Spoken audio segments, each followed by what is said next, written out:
Maayong adlaw kaninyong tanan. Daghang salamat nga kita gihapon makatuon sa pulong sa atong Ginoo.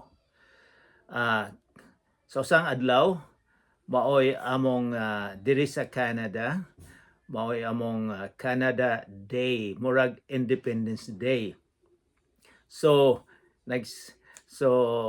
nagsinina ako og kana flag namo og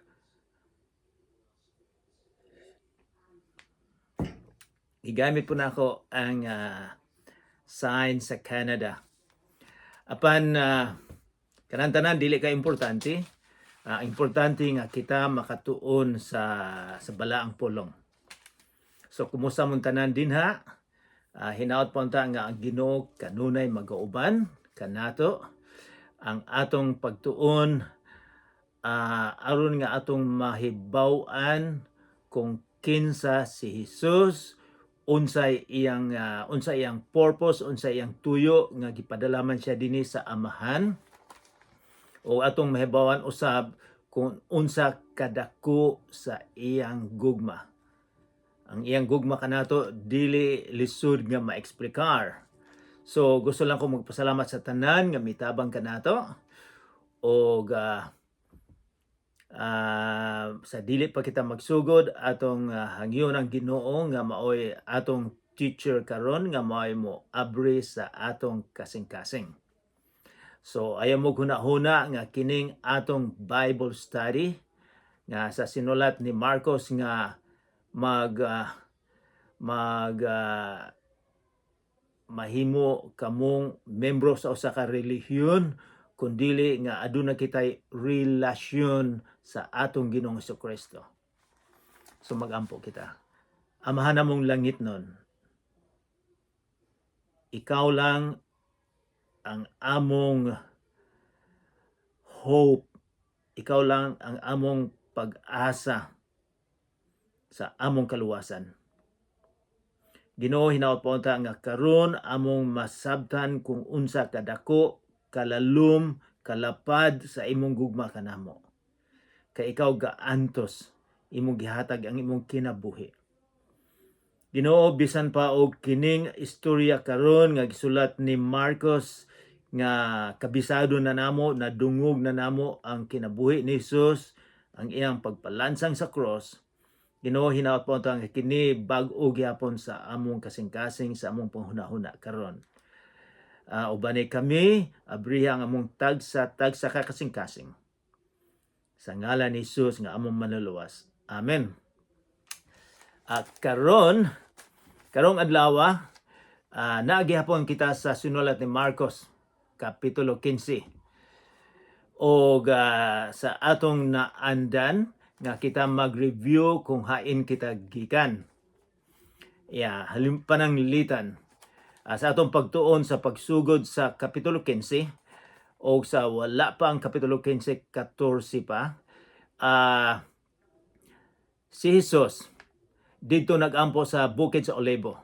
O kanang gabiyo naibalo siya nga naay nga siya dakpon o mao nay pagsugod sa sakripisyo niya nga kita mapalit ang atong mga sala. So nagampo siya og iyang gihangyo ang iyang mga disipulo nga kamo usab magampo, magtukaw mo. Pero unsa may nahitabo? Pagbalik niya ang mga disipulo si Peter, James and John nangatulog. Katulo niya gihangyo nga magampo. Ambot nga nung wala nila panumbalinga ang gihangyo ni Jesus nga karon man lang si Jesus naghangyo kanila nga magampo mo tungod sa mahitabo sa atong Ginoong Jesucristo. And then after that gidakop si Jesus uban ni Judas. And then giimbestigar siya sa tibuok gabi, giimbestigar siya sa mga religious leaders.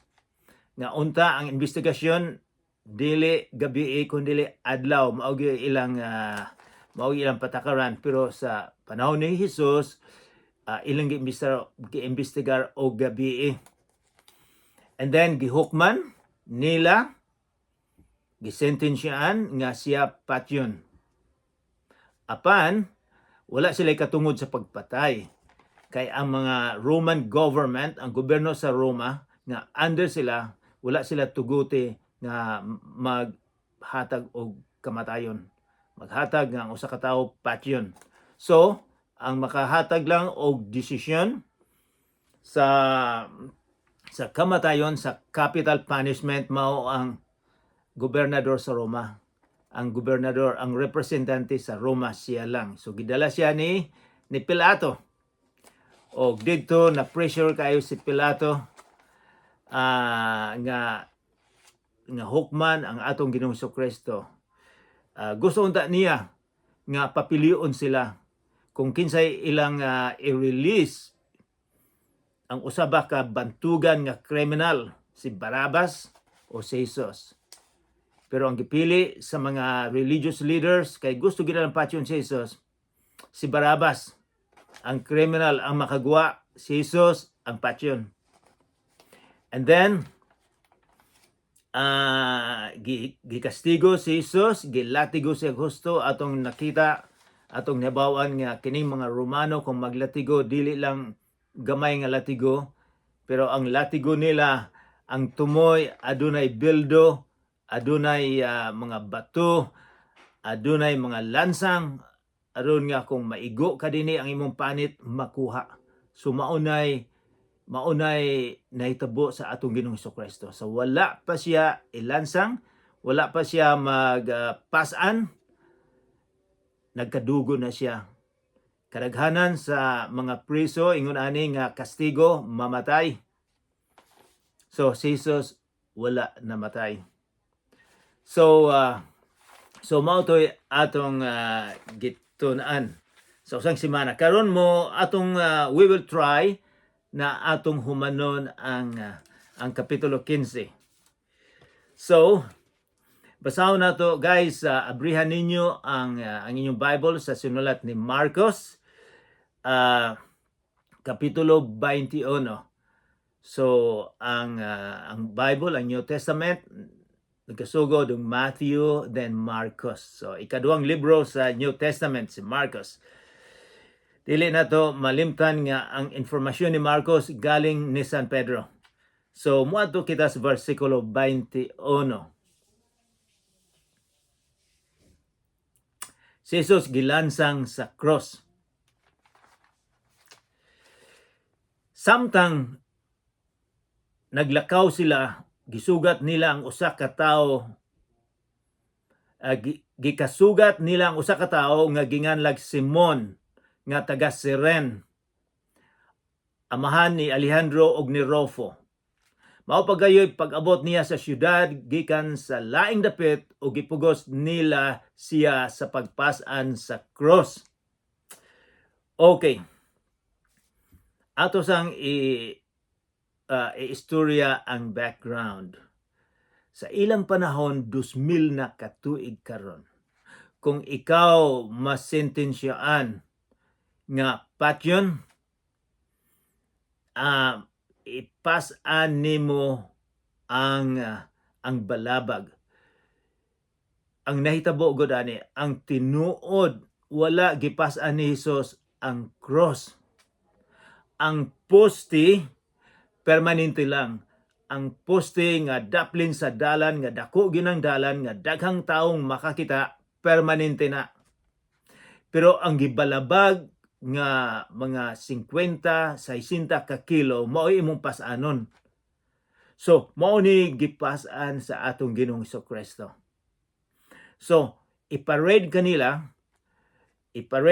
sa tibuok lungsod aron nga makita sa mga tao nga mahadlok sila sa mga Romano nga kini ang imong mahitabo kung ikaw musupak sa among balaod. So sa pagparade, ang mag-una usa ka sundalo nga magsakay og kabayo, and then aduna siya placards nga nag-ingon nga kini ang imong sala, kini siya kriminal, posibleng moingon sila siguro kini nangawat nig baboy, nangawat nig manok. So ang sundalo na placard, mao ni iyang krimen nahimo. So gauna og pagkahuman si Jesus gasunod nga gapas-an. And then kinsa may nahibalaga. So sometimes si Jesus naglakaw, nagpasan. Imagine hunaw usa ka gabi wala siya makatulog kay giimbestigar. And then gikastigo pa, karon gipasan pa niya ang usa ka kanang balabag, kanang beam, gikapoy na gyud ang atong Ginoong Jesucristo. So ang mga sundalo nakita nila nga dili na kaya ni Jesus, so nagtawag sila. Dinay nakita nila nga si Simon taga Africa, taga Libya. Nganong tuwa man siya dito sa Jerusalem. Tungod kay ni anang panahon na ang panahon sa Passover. Dako kay ng fiesta. So miingon si Flavius Josephus nga 2 ka milyon, kadaghanan 2 ka milyon nga mo anha dinha sa Jerusalem. So siya mao'y pag-abot gyud niya. Og siya ang gitudlo sa army nga ikaw mo pasan ani. Kay naa may balaod nila nga kining army pwede makasugo nga pasanon og 1 ka kilometro o 1 ka milya. Og si Jesus gani miingon, kung nay mosugo nimo nga papasanon kag 1 ka milya, pasanaw nimo og 2 ka milya.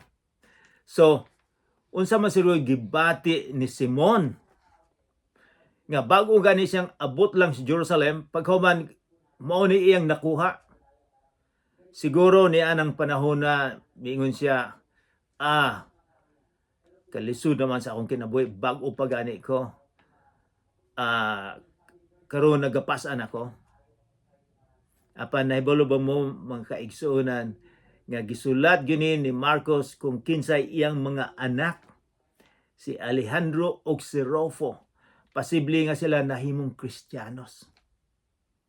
Siguro makaingon sila, ang akong papa mitabang sa pagpasan sa bugat kayo.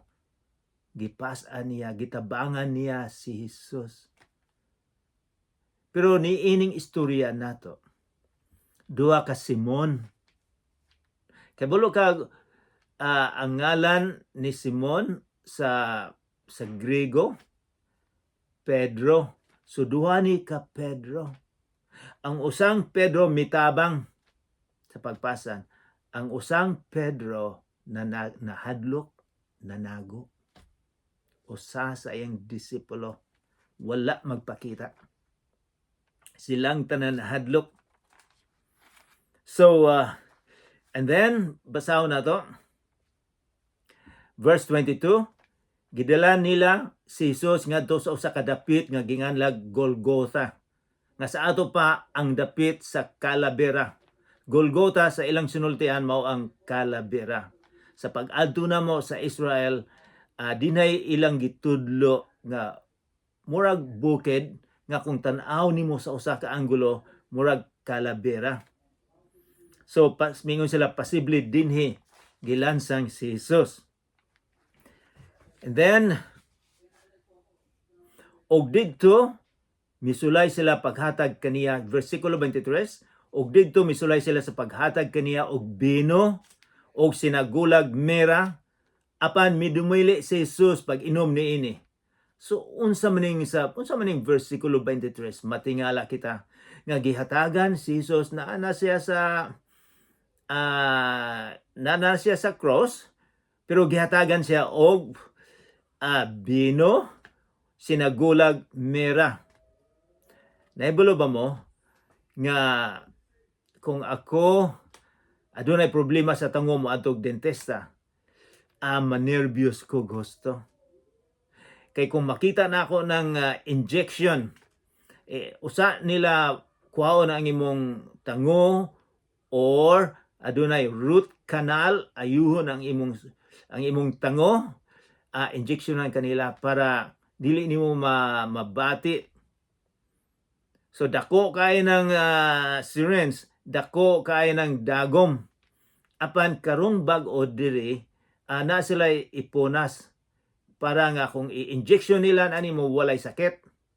So bisag unsay ilang himuon og 1-2 ka oras putlon ang imong tango or adunay barinahan dili nimo minaw, dili nimo makuha gyud, ma-feel ang sakit tungod sa anesthesia nga gihatag. So kini usab ilang gisulayan. Dinay mura og naluoy ni Hesus nga nga ilang gihatagan og bino, gimixlahan og mera.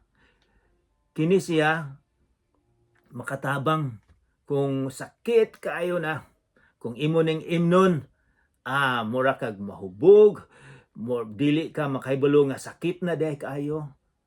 So mao ning nahitabo, ila untang hatagan si Hesus para nga dili kaayo siya masakitan. Apan unsa may gibuhat ni Hesus? Kay bulo ka sa versikulo 23, si Hesus midumili sa pag-inom. Wala gyud niya imna katong gihatag nila, ngano man siguro.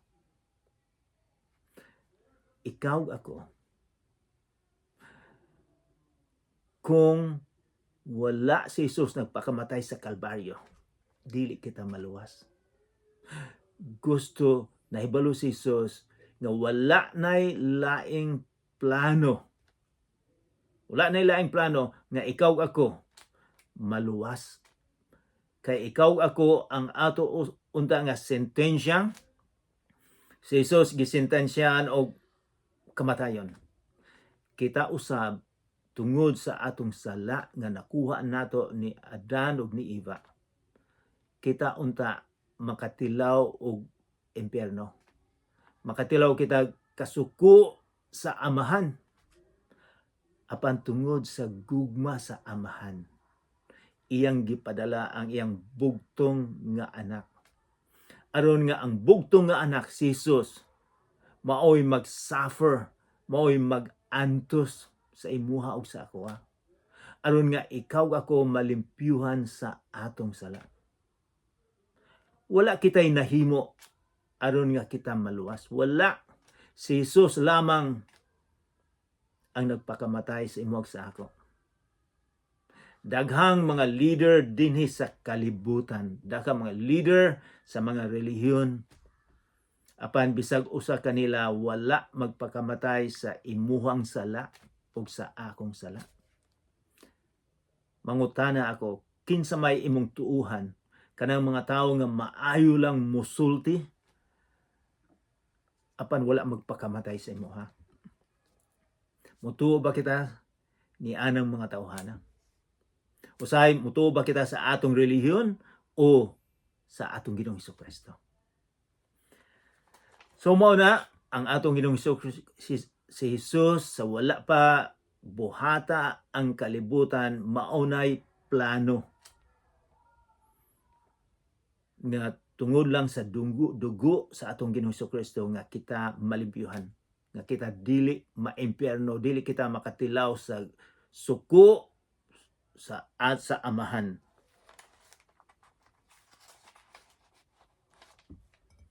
So, nganong dili man kita masentensyahan?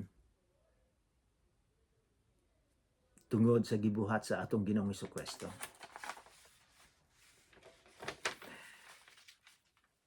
Dinhay usa ka istorya nga nahitabo ni dito sa California. Usa ka babae mitindog sa atubangan sa huwis, sa judge. Di na siya gihimo, overspeeding, dako kay nigmulta. So miingon ang judge, tungod sa imong gihimo overspeeding, nagpakusog kag husto. Kini ang multa. Pila ka gatos ang multa. Kay ikaw guilty sa imong gihimo. Kay bulo ka unsay katingalahan nga gihimo sa judge, sa huwes, na naog siya. Iyang gihalog ang babae. Ug miingon siya, ako ang magbayad sa imong multa. Nganong iya man gihalog ang babae? Nganong nga siya man ang magbayad? Naibulo mo? Tungod kay anak niya ang babae. Iyang gihigugma ang iyang anak. Siya gasentensya sa sala sa iyang anak.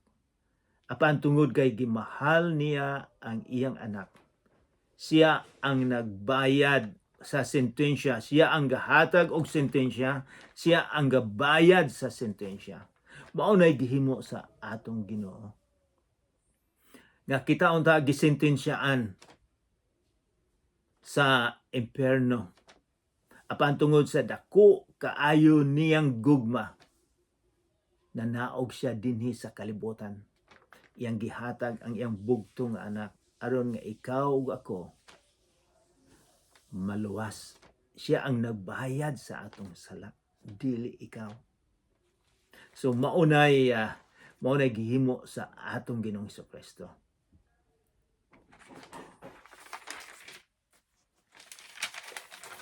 And then versikulo 24, unya gilansang nila siya sa cross, o gibahin-bahin ang iyang sapot, og nagripa sila kung unsang bahina sa sapot ni Jesus nga ilang maangkon. So kining versikulo 24 mura og gidali-dali lang ni San Marcos, miingon lang siya, unya gilansang nila siya sa cross o gibahin-bahin. Dili siya detalye. O nahuna-una miingon lang siyang gilansang sa cross. Apan sila ang ubang writer si Matthew, John, gipatasan yun nila ni.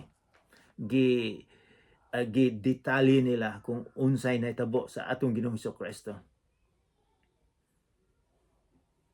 And then kining versikulo 24 usab, di ba sa usang semana gatuon kita mahitungod og kanang pagtagna nga kadaghanan sa kinabuhi ni Jesus natagna na nasulat na sa karaan nga tugon.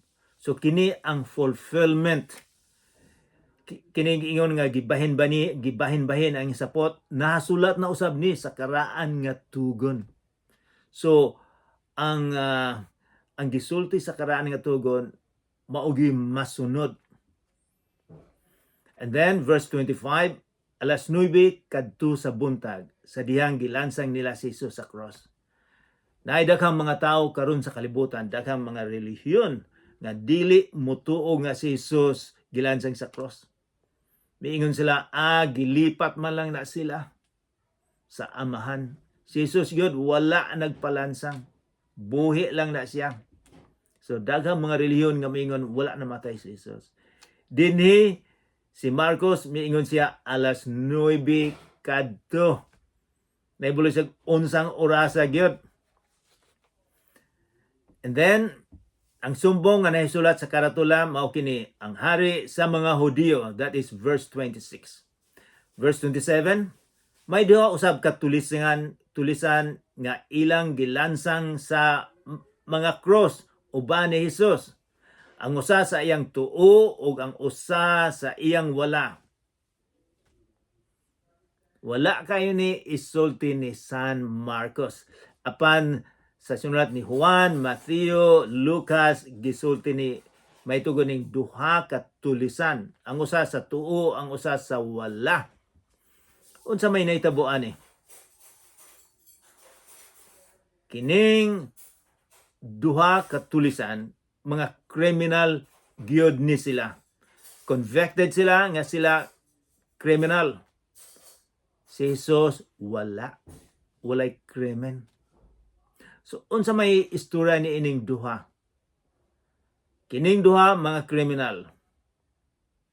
Ang usa miangkon nga siya makasasala.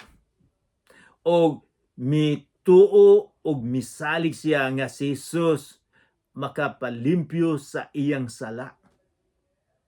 Kining duha duol ni sila tupad ni Jesus. Usa lang ang nakaamgo nga si Jesus. Makatabang niya. Kining usa bisag duol kaayo. Wala siya mo duol ni Jesus. Kadto lang tulisan nga miangkon siya nga siya makasasala ang naluwas.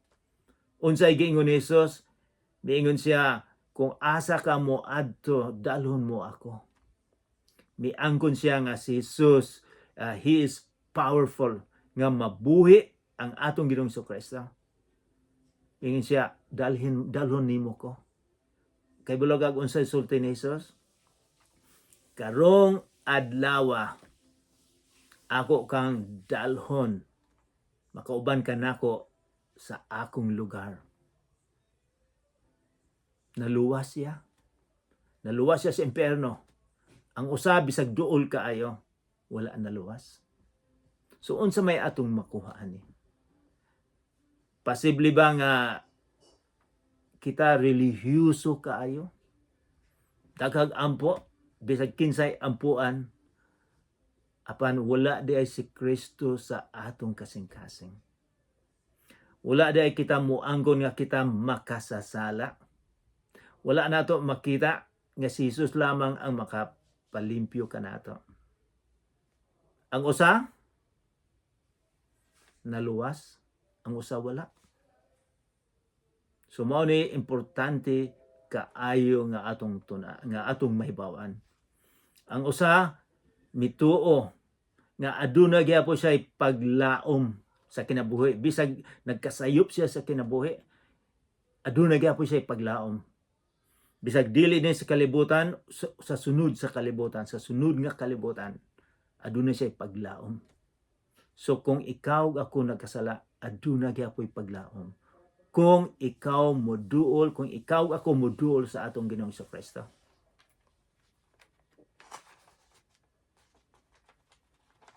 Verse 30. Just a minute, verse 29. O ang mga tao nga nang labay, nagyango-yango sa ilang mga ulo o gibugal-bugalan nila si Jesus. Aha, ikaw di ay kadtong muguba sa templo ug mutukod niini pag-usab sulod sa 3 ka adlaw. Miingon sila, kanaog karon, kanaog sa cross ug luwasa ang imong kaugalingon. Nanaog ba si Jesus sa cross? Giluwas ba niya ang iyang kaugalingon? Unsa man siguro'y mahitabo, ngano man nga wala siya nanaog sa cross. Nganong nagpakamatay man gyud si Kristo. Kay unsa may nahitabo kung miingon si Jesus, o sige manaog ko.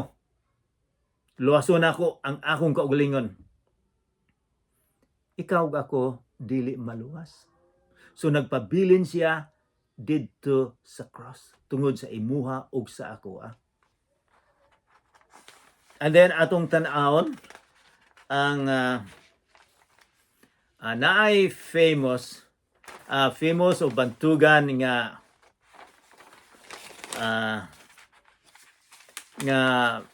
gisulti kanang shitty palabra na famous ni kadaghan nato nahibalog unsa man shitty palabra. Ang pito nga gisulti sa atong Ginoong Kristo sa dihang didto siya sa cross. So wala isulti ni Marcos ang tanan, pero makita nato ni sa sinulat ni Matthew, ni Lucas, ni Juan. So mao ni ang pinaka pito nga katapusan nga pagsulti sa atong Ginoong Kristo. Niingon siya, amahan, pasayloas sila, kay wala sila mahibalo sa ilang sala. Una-una iya pang gihangyo ang amahan nga pasayloan ni sila, kay wala sila kahibalo. Unsa kadako ang gugma sa atong Ginoong Kristo. Kung ikaw naa si Jesus imong kasing-kasing, bisag unsa kadako ang sala sa gihimo sa imong kalaban, sa imong kontra, makapasaylo ka. Sa sunod nga gisulti niya ikaduha, mingon siya sa tulisan, sultihan ko ikaw karong adlaw adto ka sa paraiso uban kanako. Mao po na isulti sa atong Ginoong Hesus sa imuha ug sa ako. Kung kita mosalig nga na kaniya. kung unsa mahitabo sa atong kinabuhi, makaadto kita sa lugar nga iyang gipreparar. Ikatulo, mingon si Jesus, babae iyang gilantaw iyang inahan. Babae, siya ang imong anak. And then, mingon siya ni Juan, siya ang imong inahan. Ang babae sa ilang panahon ni Jesus, sa ilang panahon, dili ni ingon babae kundi mahal ni. Mura ni siya inday. Lalaki, bata, dudong. Tender nga pagkasulti, dili lang ni kay yung babae, kay gimahal man ni Jesus ang iyang yutanon nga inahan. So iyang gitugyan ang iyang inahan ni Juan. Wala ko kay balungan nung wala itugyan ni Jesus sa iyang mga igsuon o ni kay at this time posibleng patay na si ang iyang bana, si Jose, patay na. So di na man si Juan iyang giingon nga palihog og lantaw sa akong inahan. So didto na nagpuyo si Maria sa balay ni Juan. And then paghuman sa sunod niyang gisulti, Eloi, Eloi, lama sabachthani. Sa sinultian na sa Aramaic, dili Grego. Sa ilag yung sinultian, dili ni Binisaya, dili ni Tagalog. So unsa bot ipasabot, Dios ko, nganong gibiyaan mo ako. And then miingon siya, giuhaw ako. And then miingon siya, natapos na ang tanan. Ang iyang misyon dinhi sa kalibutan, natapos na. Ang army, kung naa sila gisugo, moingon sila, mission is accomplished. Natapos na, mo na giingon ni Jesus, nga akong mission din sa kalibutan, natapos na. And then, ang pinakatapusan, amahan, itugyan sa imong mga kamot ang akong espiritu. Mo na shitty deep palabras, mo na pinakakatapusan nga gisulti ni Jesus dina sa cross. Apan ato usab nga mahinumduman nga kung kinsa ni Jesus, kung unsay giingon niya nga kinsa man siya, unsay iyang giangkon sa iyang kaugalingon. Si Jesus mahitungod siyang kaugalingon, miangkon siya, ako ang pan sa kinabuhi. Espirituhanon nga kinabuhi.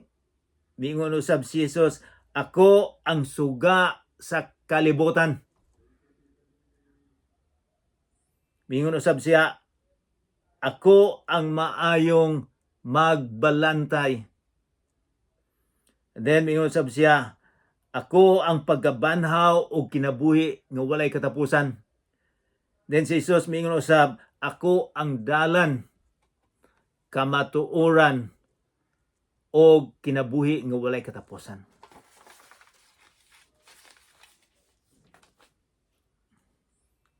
Namatay si Jesus. Versikulo 33, sa pagkaudtong tutok, alas 12, nalukop sa kangit-ngit ang tibuok dapit nga milungtad og 3 ka oras. Una-una 3 ka oras nagdulo murag gabi sa diyang si Jesus namatay. O sa pagka-alas 3 mituaw si Jesus og mikusog, Eloi, Eloi, lama sabachthani. Nga sa ato pa, Diyos ko, nganong gibiyaan mo ako. Verse 35, diay mga tao nga nakadungog kaniya og miingon sila, pamati kamo, nagtawag siya kang Elias. Unya, midagan ang usa kanila og nagdalag espongha nga iyang gihumod sa aslom nga bino o gitaod sa tumoy sa usa ka dughet. O iya kining giisa ngadto sa mga ngabil ni Jesus ug miingon, hulat sa tan-awon ta kuno kung manaog ba si Elias aron pagkuha kaniya gikan sa cross. Misinggit si Jesus sa kusog nga tingog ug namatay. Unya, ang tabel sa templo naggisi gikan sa itaas ngadto sa ubos. Mangutana mo unsa maning giingon ni Marcos nga ang tabel sa templo gikan sa itaas na itaas ngadto sa ubos. Kay mo, ang templo nila, kung sila mag-ampo, kada tuig, ang high priest, ang pinakataas sa pare, muadto sa usa ka parte sa templo, Holy of Holies, balaan sa balaan. Siya lang ang maka-offer sa mga sala sa mga tao. Siya lang ang maka-istorya sa Ginoo, mahitungod sa iyang sala, mahitungod sa iyang sala, o mahitungod usab sa sala sa mga tao. Ang mga tao dili makahangyo sa Ginoong pasayloon mo akong sala. Muadto sila sa high priest para ang high priest ang makaistorya sa Ginoo mahitungod sa imong sala. Apan ang nahitabo kanang dako kayong tabel, ang bot ipasabot, ang mga tao makadiretso na pag-istorya sa Ginoo, makaampo na kita sa Ginoo. Dili lang ang usa ka tawo ang mo hangyo sa Ginoo nga mapasaylo kita sa sala, kundi ikaw ug ako. We are priest. Kay kita makaistorya na kita, makaampo na kita sa Ginoo.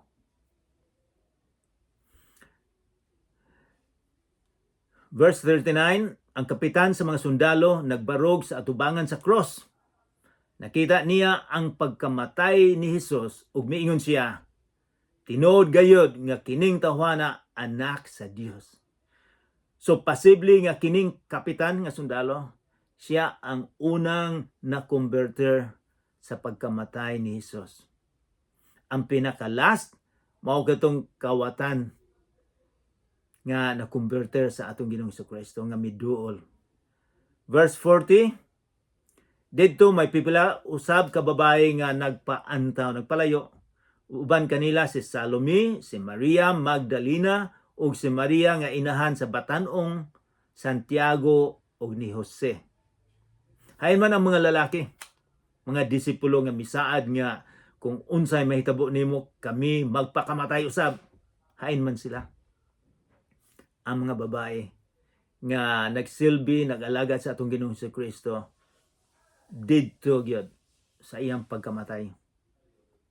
Mao kini sila, and then verse 42, gilubong ni Jesus.